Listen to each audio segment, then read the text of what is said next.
Lakini kuna aina nyingine na kigawanyo kingine cha mujahara, watu ambao wanaofanya madhambi kisha wakawa ni wenye kuyadhihirisha. Wanasema ahlul ilm, wal qismu al-akhar lilmujahirin wa hum alladhina yartakibuna almunkarat amama an-nas jiharan naharan la hayaa lahum min Allah wala khajal min ibadillah.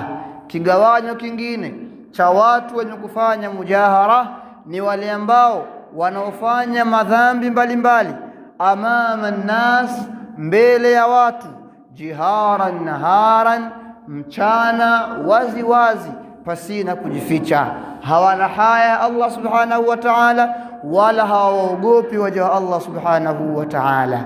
Na aina hii ya mujahara ina sura nyingi sana, tofauti na sura ya kwanza au tofauti na aina ya kwanza ambayo kaibainisha Bwana Mtume sallallahu alayhi wa alihi wasallam. Sura yake ni moja tu, lakini aina hii ya pili ya mujahara ina sura nyingi na tofauti tofauti.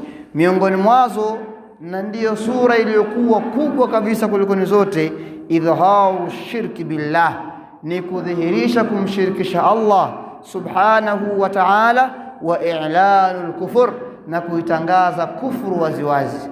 Watu kwenda kwa washirikina ambao wamewapa jina la waganga na wataalamu.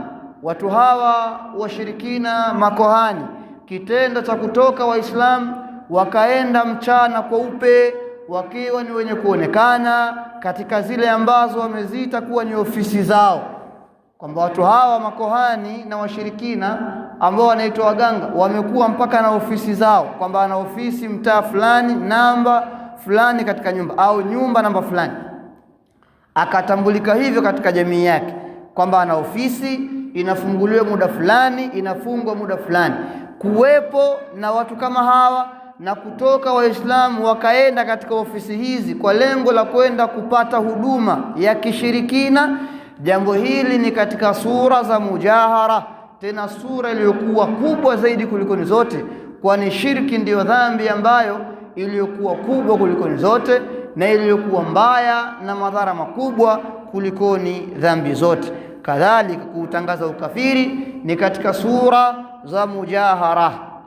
Kwa hiyo watu wamcha Allah subhanahu wa ta'ala, wewe unayevaa hirizi ukatembea nayo mitaani, barabarani pasina uoga, fahamu ya kwamba una dhambi mbili. Dhambi ya kwanza ni ushirikina kwa kuvaa hirizi.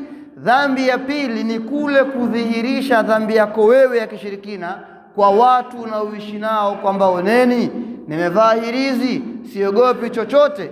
Hii ni jeuri katika jambo la kumwasi Allah subhanahu wa ta'ala.